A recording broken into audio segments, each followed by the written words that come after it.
जोहार नमस्कार। The BITN से मैं रंजन कुमार और आप देख रहे हैं द BITN का शो सरोकार। आज सरोकार में आपको बताएंगे किसान नेता राकेश टिकैत के बारे में। जी हाँ, किसान नेता राकेश टिकैत इन दिनों खबरों की सुर्खियां बने हुए हैं। 28 जनवरी गुरुवार की रात उनके एक भावुक अपील ने पश्चिमी उत्तर प्रदेश समेत हरियाणा, पंजाब और राजस्थान के किसान में एक संजीवनी का काम कर दिया। लोग बताते हैं कि उनके इस भावुक अपील से किसानों ने रात का खाना नहीं खाया और गाजीपुर बॉर्डर की ओर चल दिए। 26 जनवरी के लाल किले की घटना के बाद किसान नेता जिस प्रशासनिक दबाव का सामना कर रहे थे, उसके असर को गाजीपुर की घटना ने कम कर दिया और किसान नेता राकेश टिकैत का कद भी बढ़ा दिया है। नवंबर 2020 में जब इस आंदोलन की शुरुआत हुई, तब राकेश टिकैत की भूमिका सीमित थी। कुछ लोग कह रहे थे किसान आंदोलन में उनके रहने से आंदोलन का नुकसान होगा। 52 वर्षीय किसान राकेश टिकैत ने गुरुवार शाम में जब यह ऐलान किया कि देश का किसान अपने सीने पर गोली खाएगा लेकिन पीछे नहीं हटेगा, उन्होंने यह भी ऐलान किया कि सरकार यदि तीनों कृषि कानून वापस नहीं लेगी तो वो आत्महत्या कर लेंगे, लेकिन धरना स्थल खाली नहीं करेंगे। उनके इस ऐलान के बाद सरकार के कान खड़े हो गए। जो सरकार आंदोलन को खत्म करने के लिए गाजीपुर बॉर्डर पर हजारों हजार की संख्या में पुलिस बल तैनात कर रखी थी, उसे बैकफुट पर आना पड़ा और अंततः रात के 1 बजे पूरा पुलिस बल वापस लौट गया। राकेश टिकैत के इस जोशीले अंदाज ने लोगों को नामी किसान नेता महेंद्र सिंह टिकैत की याद दिला दी, जिन्हें पश्चिमी उत्तर प्रदेश का एक बड़ा इलाका महात्मा टिकैत या बाबा टिकैत के नाम से जानता है। राकेश टिकैत के पिता महेंद्र सिंह टिकैत किसानों के लोकप्रिय नेता रहे और भारतीय किसान यूनियन के अध्यक्ष भी थे। उन्होंने लगभग अपनी पूरी जिंदगी किसानों के लिए संघर्ष किया। लोग बताते हैं कि 1985 के बाद जब बिजली के बढ़ते दाम और खेती से जुड़े अन्य समस्याओं को लेकर आंदोलन हुआ, तब किसानों के उग्र प्रदर्शन के कारण किसानों का प्रशासन से टकराव होने लगा। तब किसानों ने महात्मा टिकैत से आंदोलन की अगुवाई करने को कहा। टिकैत ने किसानों की बात मानी और पूरी जिम्मेदारी लेते हुए किसानों के साथ खड़े हो गए। आपको बता दें कि महेंद्र सिंह टिकैत की लोकप्रियता अपनी बिरादरी के अलावा मुसलमान वर्ग में भी काफ़ी अधिक था। इसका कारण यह था कि वे अपनी पूरी जिंदगी धर्मनिरपेक्षता का धर्म निभाया। यही कारण था कि उनके एक आवाज़ में हिंदू हो या मुसलमान सभी उठ खड़े होते थे। किसान मसीहा चौधरी चरण सिंह के मरने के बाद जो खालीपन था, महेंद्र सिंह टिकैत ने उसे भरने का काम किया।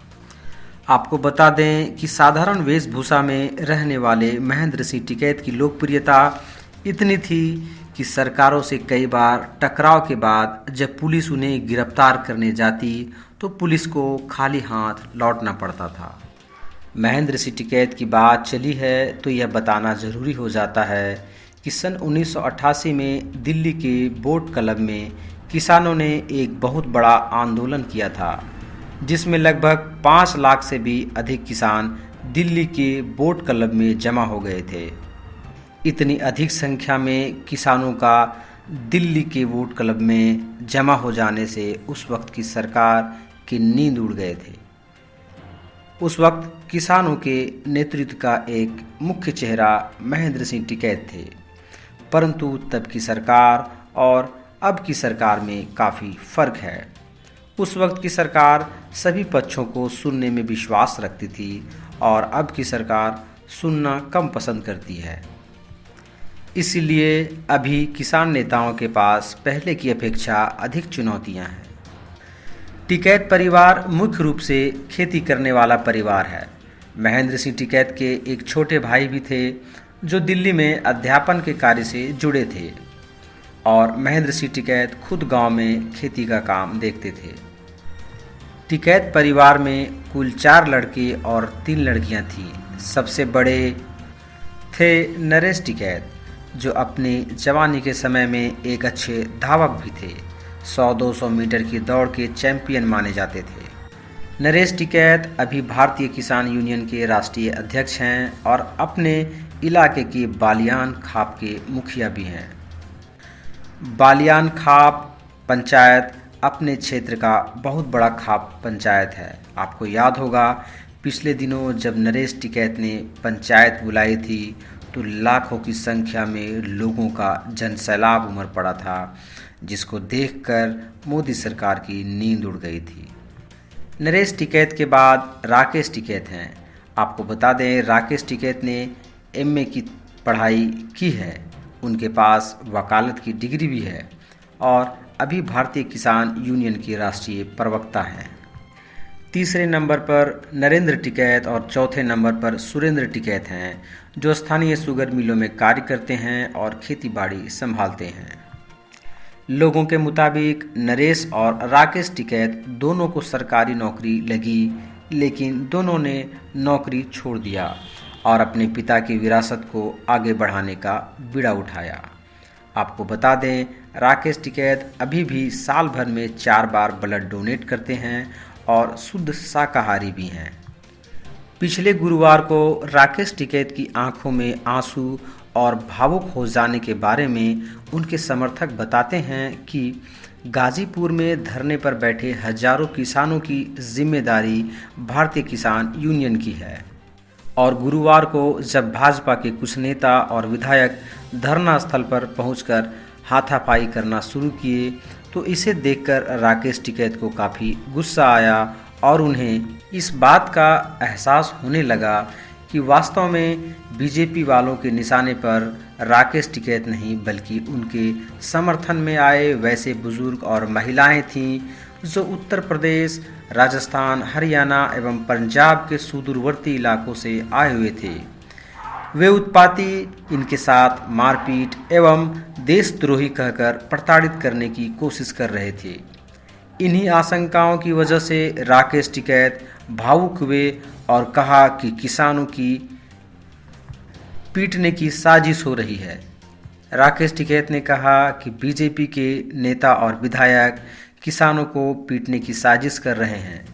राकेश टिकैत के इस आरोप के बाद बीजेपी खामोश है। टिकैत के करीबियों की माने तो राकेश टिकैत बड़े ही इमोशनल व्यक्ति हैं और धैर्यशील भी हैं। वे किसान आंदोलन के कारण पहले ही 43 बार जेल जा चुके हैं। आपको बता दें राकेश टिकैत के किसान राजनीति में एंट्री की कहानी भी बड़ी दिलचस्प और कांटों भरी है। सन 1985 में राकेश टिकैत दिल्ली में बतौर कांस्टेबल भर्ती हुए और प्रमोशन के बाद सब इंस्पेक्टर बन गए, लेकिन उसी दौर में उनके पिता बाबा टिकैत का आंदोलन चरम पर था। बिजली के बढ़े दाम के कारण किसान परेशान थे और किसान बिजली का दाम सरकार से कम करने की मांग कर रहे थे। उनके पास इतना समर्थन था कि सरकार के नाकों में दम कर रखा था। उसी समय उनके बेटे राकेश टिकैत जो सब इंस्पेक्टर थे, उन पर आंदोलन समाप्त कराने का दबाव बनाया गया, लेकिन राकेश टिकैत ने सब इंस्पेक्टर की नौकरी छोड़ दी पर अपने पिता के आंदोलन को आंच नहीं आने दिया और अंत में खुद भी आंदोलन में कूद पड़े। राकेश टिकैत ने 2007 में निर्दलीय विधानसभा का चुनाव भी लड़ा और 2014 में राष्ट्रीय लोकदल पार्टी से लोकसभा का भी चुनाव लड़ा, पर दोनों बार वे जीत नहीं पाए। 2019 के चुनाव में टिकैत परिवार ने बीजेपी का समर्थन किया था, पर अब वे कहते हैं ये सरकार किसानों को बर्बाद करने में लगी हुई है। ऐसा हम नहीं होने देंगे। सीने पर गोली खाएंगे, यहीं मर जाएंगे, पर तीनों कृषि कानून को वापस किए बिना यहाँ से नहीं जाएंगे। अंत में यही कहेंगे, पूर्व प्रधानमंत्री लाल बहादुर शास्त्री ने जय जवान जय किसान का नारा दिया था। क्योंकि जवान और किसान दोनों सबसे कड़ी मेहनत करते हैं। जहां जवान देश की रक्षा करता है, वहीं देश का किसान देश का पेट भरता है। दोनों को एक समान नज़र से देखा जाए, इसीलिए शास्त्री जी ने जय जवान और जय किसान का नारा दिया था। पर वर्तमान सरकार किसानों और जवानों को लड़ाने की कोशिश कर रही है। ऐसे कई मौके आए जब देश का किसान और जवान आमने सामने आ गए, पर दोनों ने संयम का परिचय दिया और सरकार के नापाक मंसूबों को ध्वस्त किया। कहीं ऐसा न हो कि देश का जवान देश के अन्नदाता किसानों पर लाठियां चलाने से इनकार कर दे और सरकारी फरमान को मानने से मना कर दे, क्योंकि किसान का बेटा ही देश का जवान होता है और एक बेटा अपने किसान पिता या अपने किसान भाई पर लाठियां नहीं चला सकता। जो सरकार 2014 से मन की बात कर रही है, उसे किसानों के मन की बात सुनने में किसी तरीके का गुरेज नहीं होना चाहिए। आज का सरोकार कैसा लगा कमेंट करके ज़रूर बताइएगा। नमस्कार, जोहार।